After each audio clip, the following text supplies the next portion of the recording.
morning, afternoon, evening, wherever you are. And sometimes I think maybe I should say that in the reverse order, because if we get people watching in Australia, yeah, the day is all backwards. It's already happened. It's tomorrow. Anyway, enough of that nonsense. We've got Tercia with us today, my co-host. Hello, Tercia. And you're not suffering from load shedding. We don't have load shedding. We've had our turn. We had our electricity, so we have light, and I'm all very excited to talk to Ronald Cram again. Yes, indeed, and here he is. Ronald, thank you for coming back. Well, thank you for having me.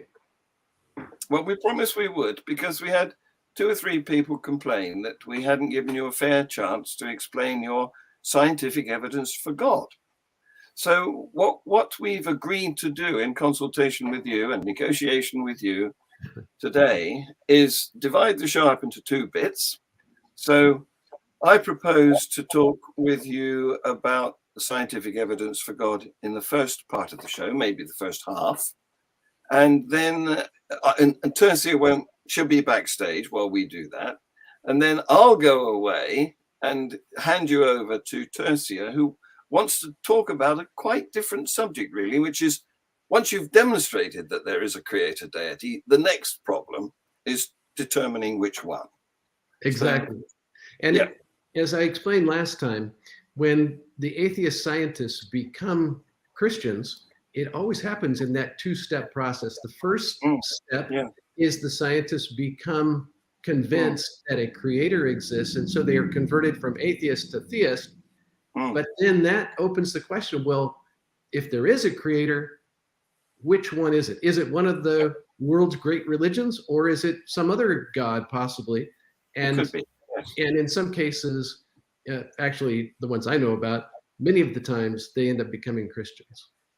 Okay. Well, I'm going to put Tercia into purgatory backstage. Okay. I'll be comfortable. I'll be waiting my turn. Yes. Like a proper woman. You'll be I look forward to it, Tercia. Simmering like a pot on the stove. Yes. Okay. So, and I'll take over now and talk to Ronald on my own. Ronald, we're going to talk about the scientific evidence for God. So the first thing I'd like to get your response to is, why do you want scientific evidence for your God? Well, I became interested in this subject when I learned that there were scientists who were becoming Christians because of the science. That's what intrigued me. I guess I wasn't that interested in science until I found that out. I mean, I had studied some science in college, and as I'd gone through, I'd take biology and chemistry and that kind of thing, but it really didn't capture my imagination. And so since graduating, I've read hundreds of science papers and science books and things, and it is this evidence for God that I find really compelling. Okay. So what do you think scientific evidence will do for your God? What will it bring to your God? I think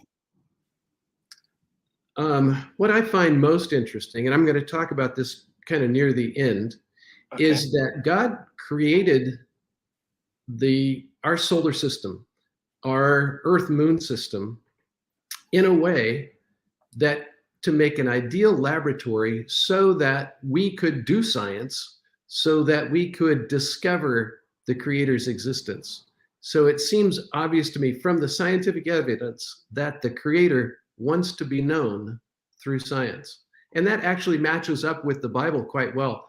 In Psalm 19, verses 1-4, it says, "The heavens declare the glory of God." And as it encourages us to do science in that passage, those 4 verses. And I think this is what the Apostle Paul had in mind when he wrote Romans chapter 1, verse 20. And he says, creation declares, that it exists, a creator exists. So Do you expect scientific evidence to bring some sort of certainty towards the God proposition, some sort of Absolutely. maybe a high level of probability? Which Yes. one of Yes, I think the probability is extremely high. Last time I was on the show, I mentioned the book "The Probability of God" by Dr. Stephen Unwin. He didn't look at all of the scientific evidence, but that which he did look at persuaded him that it's likely that God exists. So a bit of a warning here. I'll just let you know, the end of the book, his probability is that God exists to a 67% probability. Yes, I remember you saying that. Yeah. Now, when I do the science, when I do my own Bayesian work, it turns out that God's existence, the probability is above 99%. So why do you think there's that disparity between you and Unwin? I think Unwin isn't looking at all of the evidence. I read the book. I looked at what evidence he's looking at, and I'm thinking, oh, but he's not looking at this. He's not looking at that. Now, it's been years since I've read Unwin's book, so I can't tell you exactly which evidence he left out. I don't recall that, but there was a number of things. Right. So he simply hasn't looked at all of the evidence. Correct. Okay.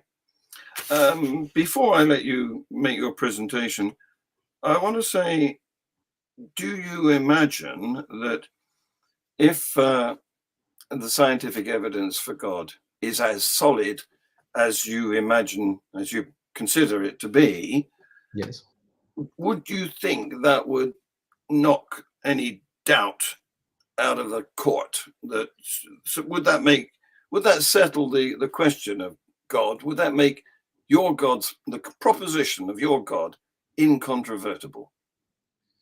So I think that the scientific evidence shows that a creator exists. The scientific, and that's proof beyond a reasonable doubt. If we were in a court of law, there's different standards of proof depending upon the type of case. But for a criminal case, the standard here in the United States is proof beyond a reasonable doubt. Yeah. And I think the scientific evidence more than meets that criterion.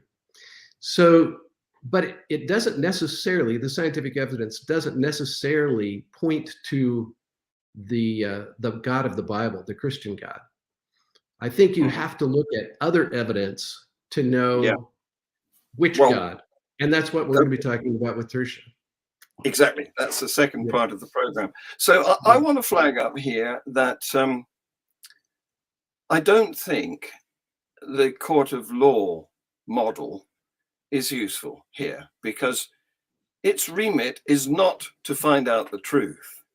It's to settle disputes and come to some sort of reparation, you know? So I think you're talking like an attorney now. There are criminal attorneys who will try to make the argument that defense attorneys typically try to make the argument that they're not trying to get to the truth. They're trying to get to a decision. And exactly. Yes. I think that it's, for most of us who still believe in justice, we're not trying to get to a decision. We're trying to get to justice. We're trying to get to truth. And so that's why I think the legal analogy is apt. Okay, well, I'll delve into a bit more of my attitude towards this, because the clue in the justice system, the clue is that we use the word judge, and we have people called judges, and we're trying to make a judgment, and it's about human social activities, events that have occurred, nothing to do with the cosmos or the objective truth of matching our understanding to events in the natural realm. So I think that the existence of an entity is a matter for science, yes, not a matter for the law courts. Well, I agree that it's a matter for science, but in science, we use different tools, right? Like we'll use statistical tools, we'll use modeling, we'll use different things. And then once you have these different models, you have to have a method of selecting the model that you think is most appropriate, right? I'm so glad you're using the word model. Yes. Well, this is what we're talking about is science. So I approach this situation from the position of a philosopher of science. So that's what we're looking at here is the different models and the audience, the evidence for these things. So do you have any other further questions, or can we get into the evidence? Go ahead. Okay. So because of our shortened time here, I'm not going to try to cover all of the evidence that I was originally going to cover, but I want to cover 3 lines of evidence. The first of those is that the beginning of the universe, an ultimate beginning, implies a creator. The second is that the low entropy condition of the early universe also implies a creator. And the third is the what I'm going to call the fine tuning at all size scales.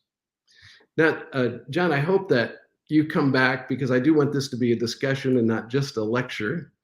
Yeah, sure. I'm here. Okay, all right. So let's just say the evidence that shows the existence of God is the same type of evidence that has persuaded scientists that dark matter exists. Okay, so yeah, I'm not saying that dark matter proves that God exists, but rather that the scientific method used to come to the conclusion that there is something there, which we're now calling dark matter, exists, is the same scientific method that we would use to identify the existence of God. Okay, so it doesn't matter whether dark matter turns out to be a particularly unknown type of matter, or whether it turns out to be an unknown force in the universe. Those things are really not significant. The important thing is that we can look at the universe, we can see the effects of dark matter, and we know that dark matter is there, whatever that turns out to be. So in the place of God, in the evidence for the existence of God, what we're looking for is evidence of counter-natural events and processes. And that's why I've identified these 3 things here, which show counter-natural events and processes. So the first of these I mentioned is the ultimate beginning of the universe. Before I get into the science of this, I want to speak specifically about the philosophy that comes about first. And that is, a long time ago, Plato taught that the world was created by a demiurge. The demiurge was created by Zeus. And of course, that begins the process of, well, who created Zeus? And it begins an infinite regress of causes. And so you never know what was the beginning. Aristotle looked at Plato's model and said, no, that can't be it. An infinite regress of causes is a logical fallacy. And if you look that up, even in Rational Wiki, if you look up infinite regress, it'll tell you that's a logical fallacy. The answer simply cannot be turtles all the way down. No. There is something that has to be eternal. Aristotle was the father of logic, and he does a great job in this. His physics were horrible, but his logic was really good. He said that something has to be eternal. So either the universe itself is eternal, or there is an eternal God who created the universe, and the universe is contingent. And so that was kind of the situation. People didn't really know. There were some people who would argue that the universe was eternal. Other people would argue that no, the universe was created by an eternal God. But there wasn't anything specific. Yes, go ahead. I'm glad you're using the word argue. Yes. So far, I've approved of two of your words, model and argue. Okay. Carry on. Okay. So anyway, in Aristotle's writings, in one place in his writings, he kind of leans toward a universe that is eternal. In another place where he's writing, he kind of leans towards the idea of a first cause of everything, of the universe and everything. So he's arguing for an eternal God in one place, and he's arguing for an eternal universe in another place. So for centuries, this was an undecided question until the 20th century, when we have the discovery of the Big Bang. And then we find out the universe is 13.8 billion years old. And because the universe is not eternal, therefore, an eternal God must exist, an eternal creator. So that's the philosophical argument. Go ahead. Well, must. You've used the word must there. Yes, absolutely. I don't approve of that. Okay, so from Aristotle's point of view, there would be only one other option possible. Either the universe is eternal, or the universe is created by an eternal God, or the universe created itself. Is that the position you would take? Rather than favor a particular option, I'm in the position of not knowing just at the moment. Okay, so you're an agnostic. That's fine. We'll continue to look at the evidence and see what happens. Okay. So I just don't see the point at the moment of backing any of the particular horses that's in the race, you know. Okay, fair enough. Let's continue on. Okay. So when the discovery of the Big Bang, by the way, I want to recommend this book to you. This is God and the Astronomers by Robert Jastrow. Robert Jastrow was a NASA scientist. He was a agnostic when he began writing the book. Mm-hmm. And he tells the story of the history of the discovery of the Big Bang in an extremely compelling way. And it all comes back to Einstein's general theory of relativity. Okay, sure can I have another comment in there? Yeah. He tells the story in a compelling way. Yes.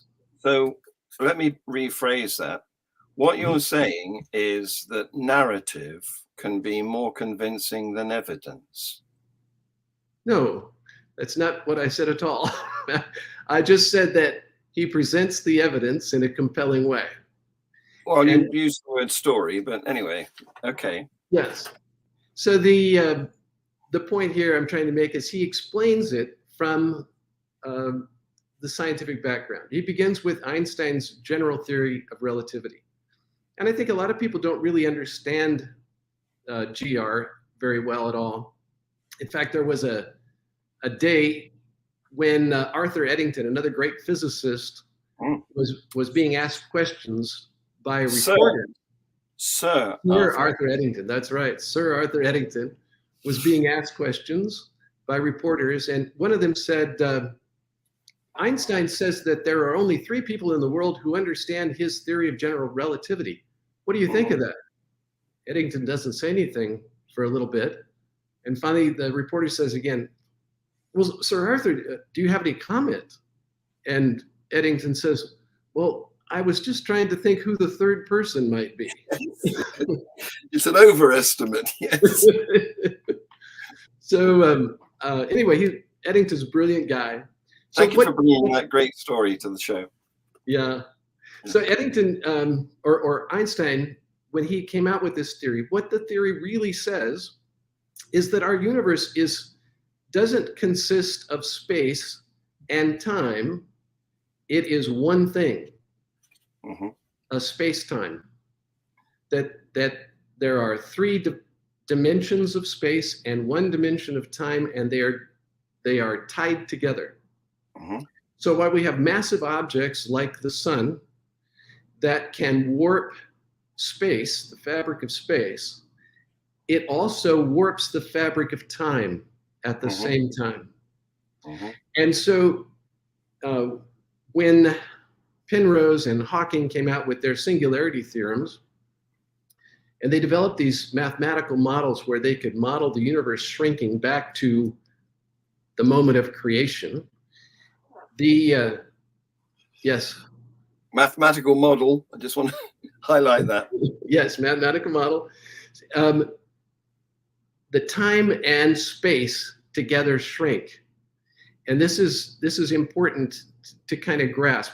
What it tells us is that time and space came into existence at the same moment.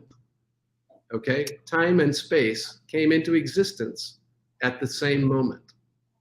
This is why Alexander Vilenkin says that the initial conditions before the Big Bang were no matter, no space, and no time. Now, when you go back to that book that I mentioned earlier, God and the Astronomers, it is that fact that... Oh, hang on. Yes, sir. That's not a fact. The idea that before the universe there was no matter, no space, and no time, that's not a fact. That is just an opinion, a speculative opinion based on a mathematical model. It's not a fact. A fact would be an observation, a multiple, repeatable, independently observed many times observation. So I think we have different definitions on things. When a model is as well accepted as general relativity, then I feel comfortable referring to that as a fact. Well, that's your opinion. Yeah, we can agree to disagree. So yes. Well, okay, I just want to throw in here that general relativity is currently being challenged. Of course, because it's science. Yes, indeed. One of the fundamental difficulties or characteristics of science is nothing is ever finished. However good our theories might be, tomorrow a non-consistent observation may cause us to doubt them. And this has happened many times over. Of course, the transition from Newton's laws of motion to Einstein's relativity is a classic example of that, where one model turned out not to be a good fit in certain conditions to the natural realm. And a new model was created, invented, created, was come up with. And we're now waiting, not exactly with bated breath, because we already have identified some areas where general relativity is suspect. And we anticipate that in the next 10 years, it could be revised, improved upon in the same way that Newton was. Yeah, so in Newton's case, he came up with his universal G for the strength of gravity. Yeah. That G is still used in Einstein's equations. So he's not wrong in that sense. He's right about the strength of gravity. Well, he's right about Newton was also right about the inverse square law. That part of it also holds true in Einstein's theory. Yeah, sure. So, there's plenty of instances where Newton's laws still apply because the circumstances do not require us to go into the greater truth that is, or the better model that is Einstein's relativity. But Einstein's idea that space and time are all part of one unit, I think, is beyond reproach. Now, there will be changes to that theory. For example, somebody may come up with a deeper theory of GR, which explains what it is that causes space and time to be warped. Right now, we don't know. Einstein I'm glad you said able to give us that, right? I'm glad you said that. You said right now, we don't know. So we don't I want to underline that. I'm in great agreement with that. Yeah. Because what what you are, it seems to me that you have an opinion about science, which is that it's all about certainties. It isn't. No, It's no, it's the no. I'm opposite. not saying that at all. But it seems to me that your perspective towards science is that we don't know anything, and Oh no, that's not no, true either. I've not said that. No, obviously there are some things, especially that have been discovered in the last 150 years, which are known with such a high probability of Yes, correctness there you that go. we can more or less put those on a shelf as a done deal. Yeah. But So then we're not talking about that. We're talking about the frontier of science, an area of deep ignorance where the origin of the universe may have occurred. So I don't think that GR is the frontier of universe or the frontier of science. It's been around now for more than 100 years and has been tested. It's probably the most heavily tested theory in the history of science, along with quantum mechanics, those two. It's doing well. It's doing well. That's It's true. doing extremely well. We So, can't rule out that it may yet be not exactly falsified. I don't expect it to be falsified, but it may be contested, and attempts may be made to improve it. It may be modified. It may be modified like Newton's theory was modified with GR. And I understand that. But the basic idea that space and time are one thing will still live on in the new model.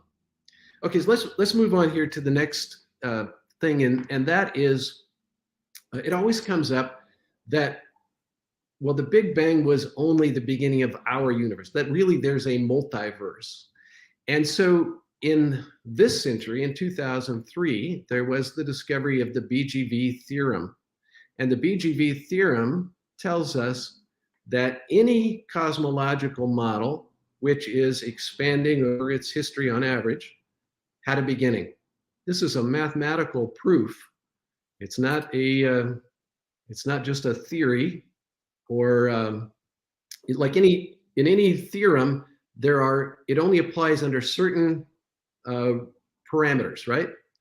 But the parameters here are extremely broad. I'm sorry, go ahead.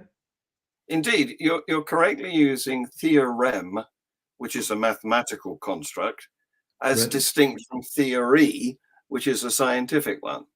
But the trouble is that maths can be used to make an argument, but it can't be used. And of course, because the nature of thought is unrestricted, we can conceive that that argument is proven. But there's no proof in science. Science doesn't have any. The only way science could get proof would be at the end of time, when we could look back and say, there you are, we were absolutely right with that theory all along. But until then, there's no proof in science, because tomorrow we can't know what inconsistent observation is going to be made. So I don't think that you've looked at the theorem to understand, you haven't looked at it closely to understand how broadly applicable it is. Now, there are lots of theorems out there which are not nearly so broadly applicable.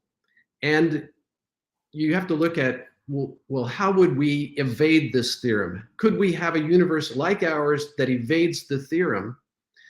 And according to Alan Guth, there is no way to have a model with reasonable assumptions. And this is his term in his paper called Eternal Inflation and Its Implications.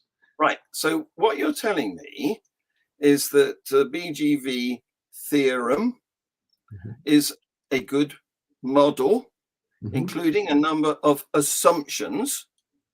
And all of that is the preamble in science. That's how we construct a hypothesis and work out the best way to investigate it. But the real part of science is what Sir Arthur Eddington did. Observe the bending of light round the sun's gravity well from a distant star. Until then, relativity was just an idea. What you need to do with your scientific evidence for God mission is the next stage. You need to go to stage 2 and produce the observations, or investigate to see whether you can obtain observations that confirm or deny all this argument that you are making in stage 1. So everything that I've presented so far is the standard cosmological model. This is what all cosmologists believe is most likely, right? It doesn't not necessarily 100%, but it's what they believe is most likely the case. Can I present something to you? Sure. On the standard model of cosmology? So I'm going to share my screen. Give me 1 minute.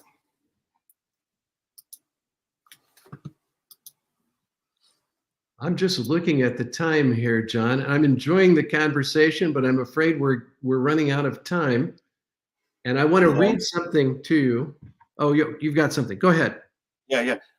Tessie has gone away. I think she's waiting. She's waiting to get her share. But okay. I'm just gonna present this. You talked about the current standard model of cosmology, the SMC. It's also known as the concordance cosmological model, or lambda cold dark matter. Yes. And it assumes, and I've put some words in bold there for a reason. It's a model. It makes assumptions. It assumes that the universe was created in the Big Bang from pure energy and is now composed of about 5% ordinary matter, 27% dark matter, and that was an accidental scroll. And dark is in bold there because the reason we call it dark is we haven't seen it. You know, it's not been observed. And the same is true of dark energy, which is as much as 68%. So these things are concepts. They are not scientifically observed pieces of information. So according to the writer of this paper, the following are the 6 main ingredients of the standard model: general relativity, the cosmological principle, cold dark matter, the cosmological constant, primordial, nearly primordial, Gaussian adiabatic fluctuations, and inflation in the very early universe, which used to be called the Big Bang. Now, at the moment, although we know that baryons, the heavy particles, exist, we don't know that some of those other things do. For example, all of those 6 requirements, the ingredients of the current standard model of cosmology, are dubious. In particular, the cosmological constant, that's just an assumption that the universe is the same everywhere. And no, that's not what that is at all, John. Well, the cosmological. Sorry. So I got the wrong one. It's the cosmological principle. Is the assumption that the universe is the same everywhere. Yes. And that's simply wrong. You know, we know that there's more matter underneath our feet than there is above our heads.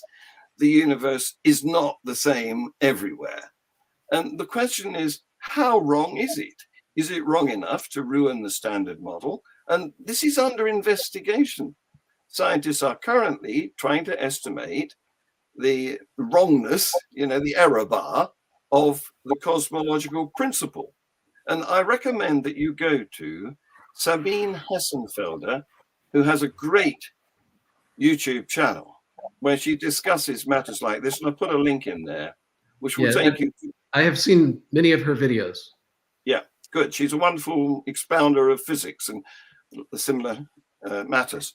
So she says there'll be a new model in the next 10 years, which may or may not contain dark matter, or it may contain another particle because dark matter may come out of the closet somehow. You see, the thing is, I want to draw the analogy here with the Higgs boson. An argument like the one you're making was made for the Higgs boson back in the 1960s. But that wasn't taken to mean that it existed. The CERN construction was created, and all these 70 odd years later, we found it. We found the Higgs boson in 2012, or was it 13?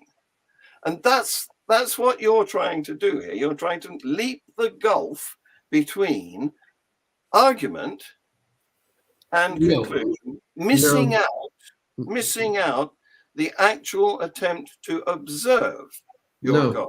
I'm not. What I'm doing, John, is I'm making the same argument for God. I'm using the same evidence, the same logic path that scientists use to argue for dark matter. And dark matter has become currently our standard cosmology. It's a central role in our standard cosmology. So I believe, yes. Let me finish this because I know Tertia is eager to get going. It's a speculation. So I actually time, gentlemen, time to the next segment, please. Thank you, Steve. Okay. Tertia, would you mind if I read this one thing just as the final to our discussion? It's just that long. Ronald, I will be very nice. I will concede. Go ahead. Thank you. Thank you. I appreciate that. I just want to read 5 minutes between breaks? This is the abstract to a philosophy of science paper I'm writing, and it's proposing a new cosmological model. You might be interested to hear this. Yeah. It's called the Lambda CDM Theta cosmological model. Uh-huh. Yeah. And here's the abstract. The current standard model of cosmology is the Lambda CDM model. It's a parameterization of the Big Bang model, which includes dark energy, lambda, cold dark matter, CDM, and regular matter. It assumes general relativity is the correct theory of gravity, and that FL RW metric is the correct solution to Einstein's field equations. However, the current model fails to recognize the counternatural events and processes in the history of our cosmos. This paper introduces a new model supported by this evidence called the Lambda CDM Theta model. Theta is the first letter of the Greek word for God. Here, theta stands as a symbol for divinely created and organized. This recognizes that the initial conditions prior to the Big Bang were no matter, no space, and no time, and that the universe experienced a cosmic reduction in entropy shortly after the Big Bang. These events and processes can only be explained by the activity of a creator God. Well, okay, that's a speculation again, an alternative model making different assumptions, but it hasn't been tested. We haven't got observations that confirm it. Listen, may I just quickly show this little clip of how science works? Just Okay. bear with me here. It'll take, here it is, it's 1 minute. Here we go. Now I'm going to discuss how we would look for a new law. In general, we look for a new law by the following process. First, we guess it. Then we well, don't laugh, that's really true. Then we compute the consequences of the guess to see if this is right, if this law that we guessed is right, we see what it would imply, and then we compare those computation results to nature, or we say compare to experiment or experience, compare it directly with observation to see if it works. If it disagrees with experiment, it's wrong. And that simple statement is the key to science. It doesn't make a difference how beautiful your guess is. It doesn't make a difference how smart you are who made the guess or what his name is. If it disagrees with experiment, it's wrong. That's all there is to it. There you go. That's Yeah. how science works. And what you haven't done yet, I mean, you've talked a lot about various possibilities, models that would make assumptions, and they may be very well founded from below, but now you're at the stage where you need to go upwards and observe whether they can be confirmed in the natural realm or denied.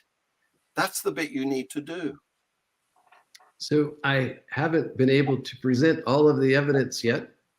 And Oh my goodness. Can I get a chance now? yes, you can, Tertia. I'm just saying that when I began this, I began by saying I was going to cut my evidence down to just 3 lines of evidence, and I only got through 1 of the 3. So, but anyway, Tertia. Well, I'm going to change that. And I'm going to begin by saying that if my husband is watching this, he will probably be a confirmed theist now, because he will say that there must be a God and a miracle just happened because his wife has been quiet for a full 40 minutes. So, Ronald, you don't need any more proof for God. You've just proven God because I've kept my mouth shut for 40 minutes, and anybody who knows that just. So we've just killed. I'm happy to be involved in this miracle. So we've killed apologetics. We've proven God, or maybe not. So I want to change tack a little bit, and I've been paying close attention to what you and John were talking about, and I'm not sure whether it's because I'm a woman or because I'm not a proper scientist, because I'm just an English teacher. But the first question I have for you, I want to ask you, and I'm going to stick to about 2 minutes answer. So I'm going to break you off if it gets too long, because I have 4 questions for you. And so the first one, I want to ask you, what convinced you, Ronald, that God exists? That's I appreciate that. So in the very first session that we did together, you asked about my religious history, and I explained that I had grown up in a religious home, went to church from a very young age, and then during my preteen and early teen years, I had kind of a crisis of faith, and I went through this thing where I'm struggling with, is this really my faith, or is it just my parents' faith? My parents believe this, but do I really believe it? And so it was during that time that I started looking at the evidence. And for me, it wasn't the science at that point in time. It was that I found an apologist named Josh McDowell, and he talked about the historical evidence for the resurrection of Jesus Christ. And when I looked at that historical evidence, I found that persuasive. And so it was early teen years, I guess, that where I came to the conclusion that the resurrection of Jesus happened. Resurrections don't happen without God, and God has to exist. Okay, so would it be fair of me to say, and I'm basing this on my knowledge of Christianity and of believers, and most of the people I know and are friends with and have grown up with, most of my society, most of my community are believers, are Christian believers of some sort. Do you think it's fair for me to say that most people who are believers did not become convinced because of scientific evidence? Would you agree with that? Yeah, I would say that's probably true. It was the fact that scientists were becoming convinced of the existence of God that got me looking at the science. So I don't think most people understand the science well enough to really understand what's going on. But when Alan Sandedge made a discovery that convinced him that God exists, well, that got my attention. Okay, I'm with you on that, and I get that.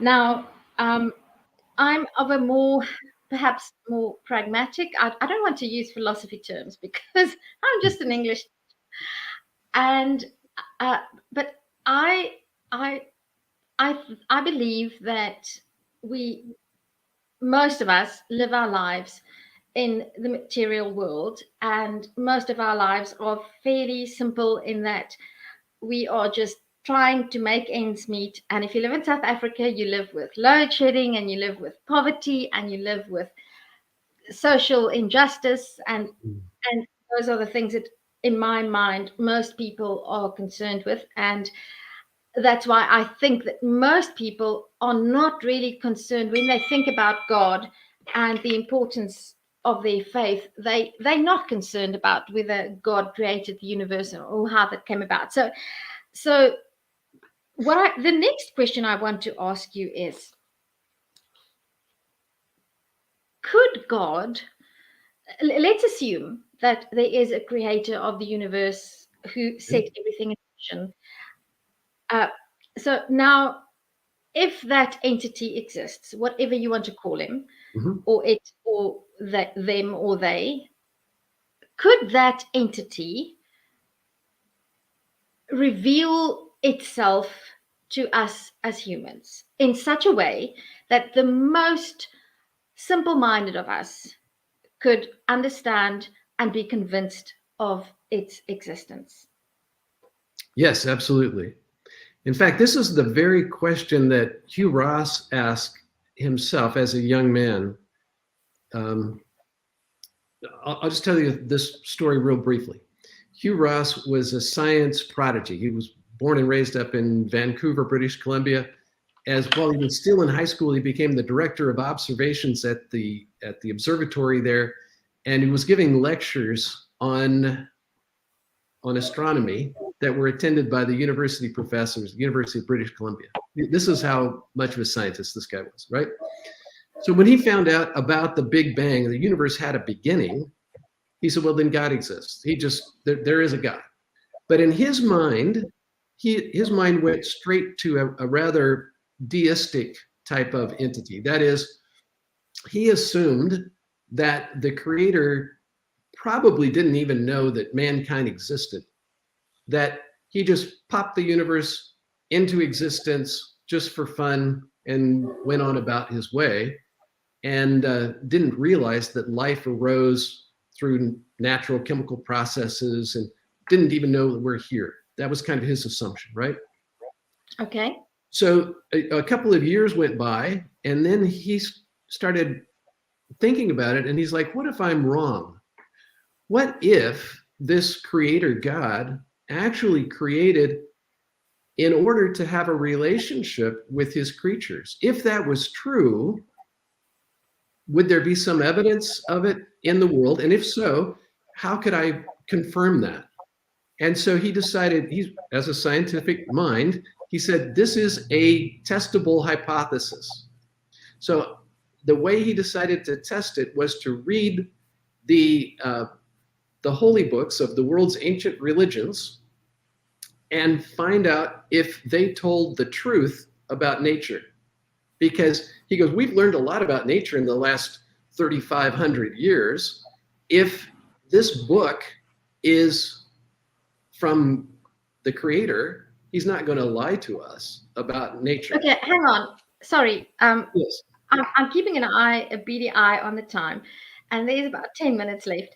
So, firstly, thank you. I have made a note that I'm going to spend the next 24 to 48 hours reading up about Hugh Ross, because I've heard the name, but I don't know anything much about him. Okay. Let me encourage you to watch this particular video. He's got one on YouTube called An Astronomer's Quest. It's 42 minutes long or 47 minutes long, and he tells this story that I'm telling you right now, but it's straight from Hugh Ross.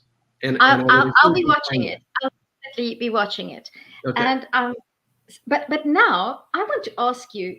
So the minute you mentioned the holy books, Yes. To me, I want to ask, what do you say to me? I was a believer for the first 40 years of my life. I was a sincere fundamentalist, Calvinist believer. And I read the Holy Book. I didn't read the Quran, but I read the Bible, and I grew up with the Bible, and I grew up in church. And I read the same book that Hugh Ross read, and I came, because of my reading of the Bible, to the exact opposite conclusion that Hugh Ross came. Now, I'm not saying that I'm nearly half as smart as Hugh Ross is or was, because I don't even know if he's still alive. Is he still alive? Yes, he's still alive. He's still alive. Okay, cool. Yeah. Maybe I'll pop him an email. But I want to know, how is it? So, as a mother, I have 3 children. And if I want to communicate something to them, if I'm going away for the weekend and my 3 teenagers are staying at home and I want them to do their chores, I'm able to set out their chores in such a way that they could not dispute about who has to do what, by when, and why, and how. So, how is it possible that the God that you say can make himself known to everybody in such a way that even if they don't worship him, they will believe that he exists? So what do you say to me? I used to believe, and I've read the Bible, and it was the Bible that convinced me that the message is completely garbled, because you can read anything into it. And as somebody, so my one field of expertise is text and the analysis of texts, not biblical texts, just texts in general. So I want to ask you, what do you say to me and the people like me, and there are millions of them, who say that we don't, and in particular the people who used to believe, and because of reading the Bible, they've come to the conclusion that it doesn't make any sense. And you can talk about cosmology and the Big Bang. That, to me, it's almost a separate topic, because to go from some sort of deistic creator that set everything in motion, we haven't even begun to discuss the leap from that creator, which I can grant,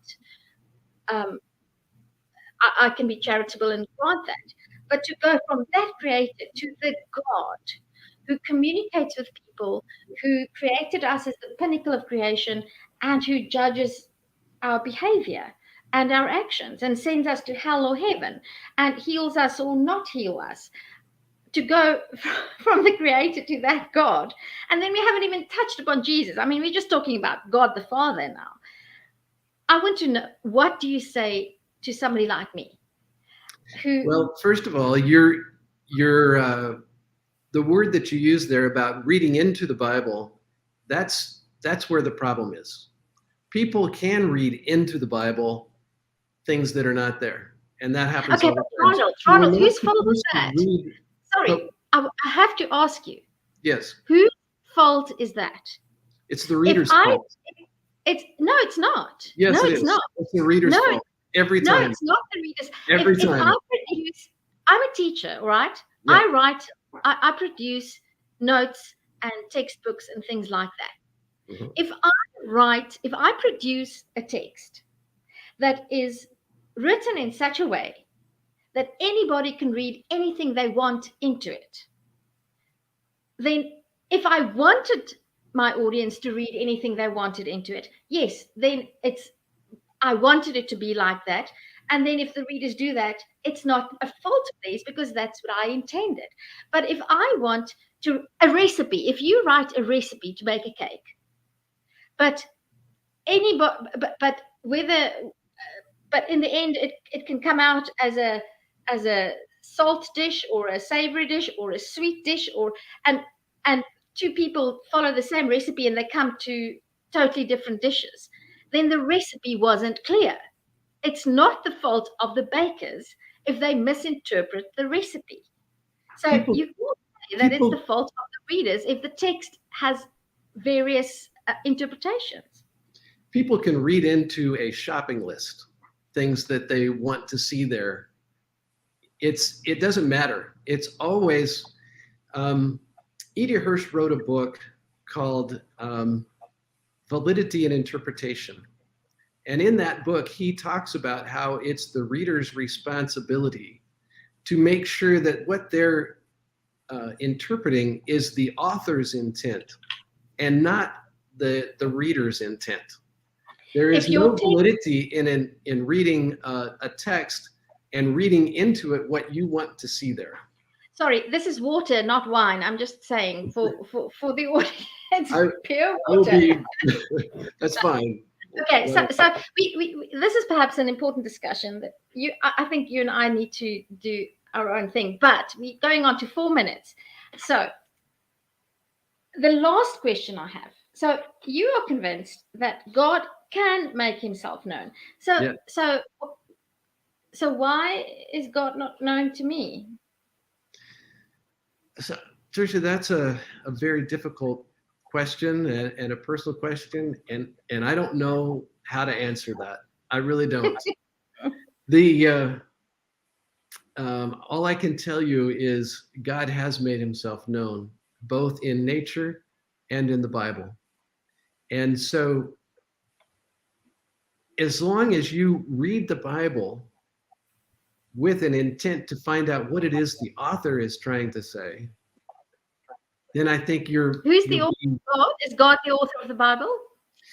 So there are two authors. There, in every case, there is both a human author and God as the author. In every case, already confusing, don't you think? I think if God, Ronald, you have to explain this to me. If God, the Almighty Creator of the universe, why does he need people to write his special revelation? Why can't he do it himself? Well, in rare instances, he did, such as in the on the mountain with Moses, where he wrote the 10 Commandments onto the stone tablet with his finger. Okay, which 10 Commandments? Because you do know that there are two versions of the 10 Commandments. Yeah, both of them. Both of them. Already the first time Moses became angry and threw the tablets down and broke them, and he had to do it a second time. So there was 2 tablets with the 10 Commandments, and they're not much different. There's no difference in real meaning of the 2, and in both cases they were written by God directly. Okay, then why did he stop? Why did he only write the 10 Commandments? What about the other? I think there's 601 commandments in Leviticus that Moses. Only 10 were written on the stone tablets, and the other 590. So did Moses write the other 5? Did God write those? Do you see how, the Bible says we should believe like little children. Mm-hmm. And these are the types of questions that my 5, 6, 7-year-old kids asked me. And when I started to give them the answers that you're giving me now, they looked at me and I could see that they were not convinced. And what I'm actually saying is that all our talk about relativity and the BGV theorem and the Big Bang, to most people, that is just philosophical navel gazing, and it has no relevance to most people, because they don't even, you'd be surprised how many people haven't even ever heard about Einstein, never mind the general theory of the general relativity. So these things are completely unimportant to them. I enjoy listening and I enjoy the discussions, but I want to get down to the childlike faith, because that is what really influences how people live. That is what makes people say, I'm not going to get the COVID vaccine because Jesus' blood will protect me against the virus.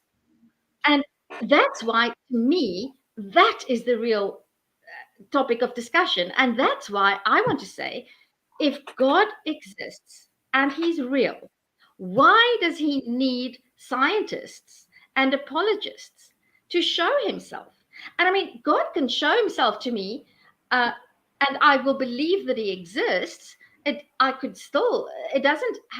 doesn't curtail my free will, because I can see God and say, there you are real. I was wrong for saying you don't exist, but I still still refuse to bow down and worship you, as the Bible tells us the devils do. So Jesus told a very interesting parable about this topic, actually, in Luke 16. It's a parable about Lazarus and the rich man. You may know the story. Well, guys, I'm sorry, we have run out of time. And listen, why don't you obviously know a great deal about the Bible, Ronald, and I'd like to ask you the question, why do you think it's a reliable source of information? But that's another show. Yes, it is. So we've got to bring it to an end somewhere, and this is the end of the hour. So I want to thank everybody who's been busily commenting away. We've got reams of comments in the sidebar. I'm sorry we haven't screened many of them, but they will still be there when you replay this as a podcast. And we can continue to debate it in the comments under the video when it's on YouTube as a finished product. I also want to thank you, Ronald, for being so game as to come back and engage with us once more.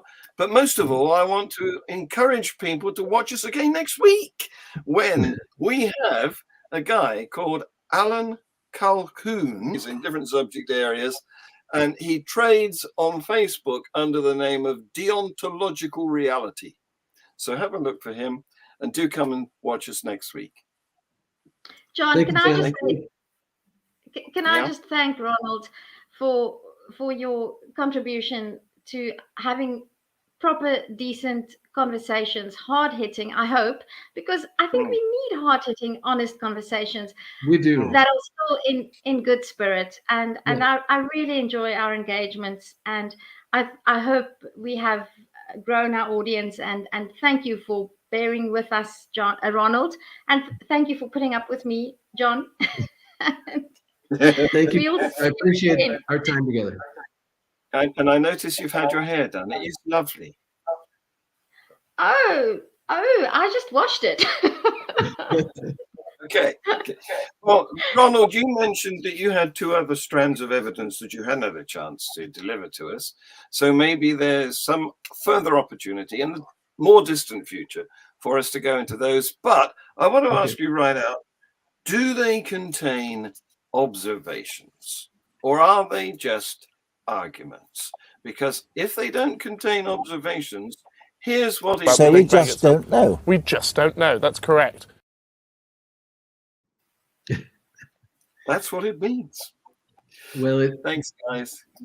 Well, I look forward to our talking again. Thank you, Tertia. Thanks, John. Thank you, Ronald. Thank you, John. Bye-bye. I'm trying to find the outro for Ronald. It's here somewhere. Here it is. Here it is. Here it is.